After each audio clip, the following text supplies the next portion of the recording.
The state of public transport to get the Prime Minister's full attention tomorrow. That's the story we're tracking in your Barbados Today Evening News Update for Tuesday, April 16. So glad you can join us.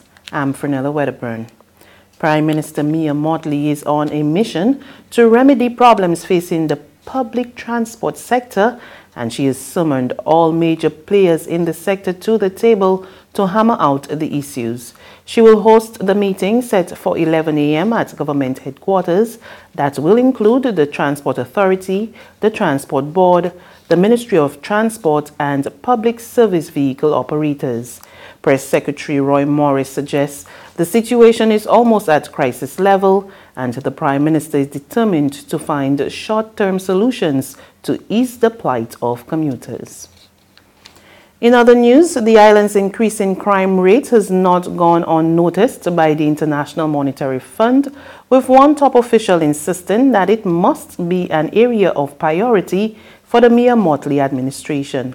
The man leading the IMF mission to Barbados, Bert Van Selm, Deputy Division Chief for the Caribbean, said the fund does not provide advice on such matters, but it's still a situation the government must address.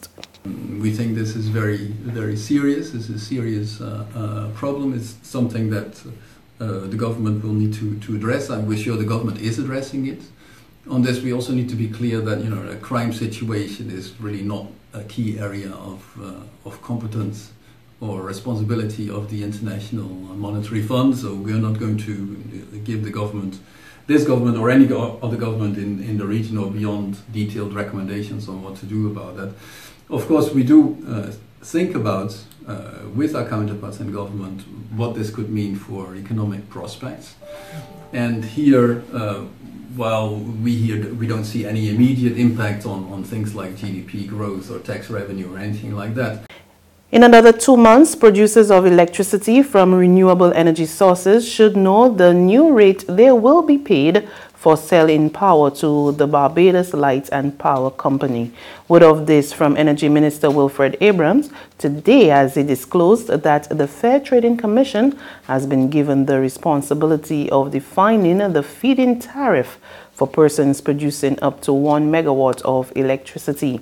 He told reporters at a news conference this morning that investors will be locked on to this rate for the next 20 years. Two things to consider, right? We believe that the appropriate methodology for small systems should be feed-in tariffs.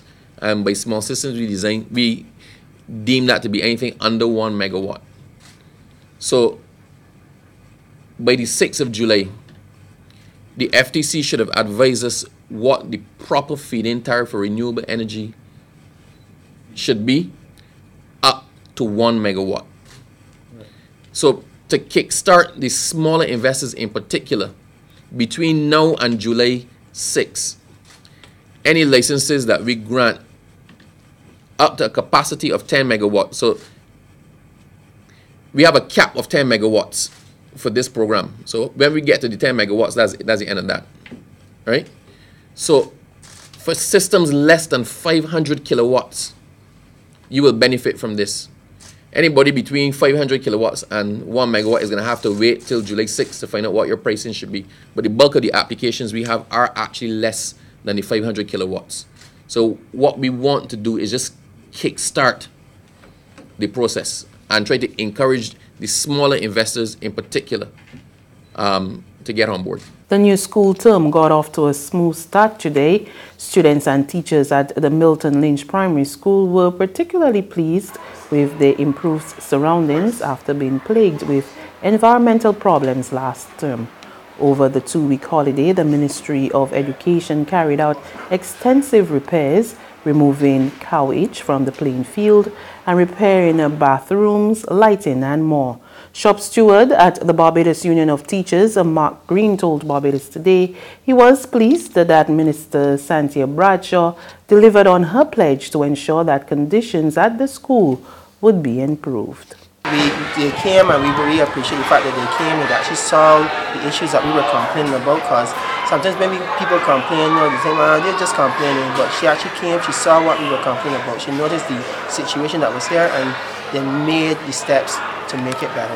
We appreciate it. Barbados rolled out the red carpet for Caribbean Airlines last evening as the inaugural direct flight between Kingston and Bridgetown touched down at the Grantley Adams International Airport. The Trinidad-based carrier will be providing non-stop flights between the countries every Monday and Friday. Tourism Minister Kerry Simmons told the gathering he's confident the flight will help forge new linkages between the two destinations. We saw a 4.4% increase in the business that we call Caribbean tourists and Caribbean visitors. And specifically with reference to Jamaica, we saw 9,000 Jamaican arrivals, which was an increase of 2.2% over the corresponding period in 2017. It tells me that we are going in the right direction, and that this particular development that we are celebrating this evening, this direct flight between Bridgetown, Barbados and Kingston, Jamaica, can be useful in helping us to go even further and even faster.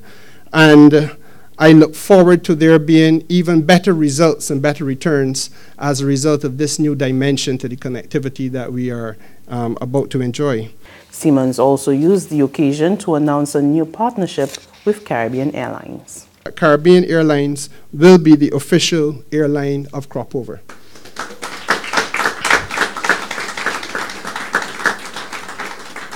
It is a decision that has been taken after some lengthy discussions with our partners, Caribbean Airlines. I am assured by Carol Roberts, who is present, that this is just the tip of the iceberg and that better will come, even better will come. There's regional and international news after this short break.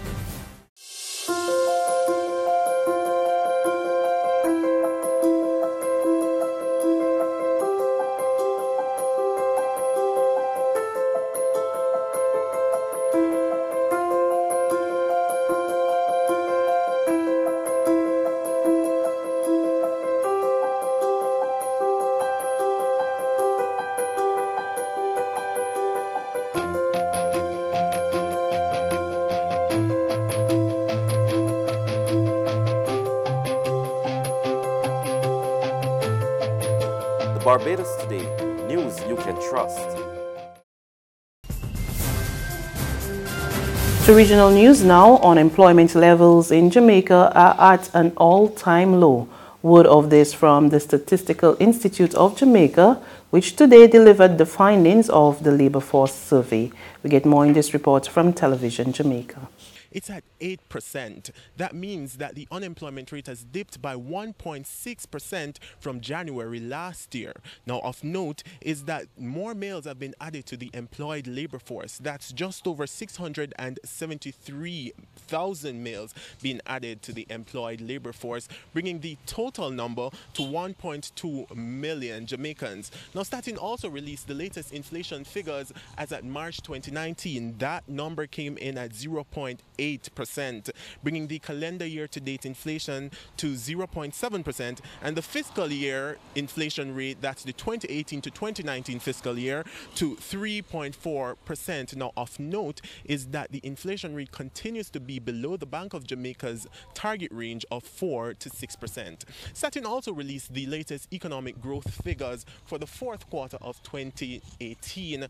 That number came in at 2%. We're seeing where that is lower than that's a little bit higher than the third quarter result, but definitely much lower than the second quarter results of 2018. And on the international front, President Emmanuel Macron today pledged that France would rebuild the fire-devastated Notre Dame de Paris Cathedral. He's hoping to complete the work in 5 years and urges citizens to pull together to repair the national symbol. I'm telling you this tonight with force. We are a people of builders. We have so much to rebuild. So yes, we will rebuild Notre Dame Cathedral, even more beautifully. And I want this to be done within 5 years. The Gothic cathedral's spire was completely consumed by flames and its roof gutted, but the bell towers are still standing. The structure remains in lockdown as police search for clues on what went wrong. And that's news, but for the very latest, visit our website at www.barbadostoday.pb. You can also subscribe to our e-paper, email updates, or like us on Facebook. and sign up for our breaking news alerts via WhatsApp. You're also on Izumi Media and bus terminals as well as screenplay at supermarkets and gas stations near you, and you can also hear us on Mix 96.9 FM and Capital Media HD 99.3 FM. I'm Frenella Wedderburn. Good evening.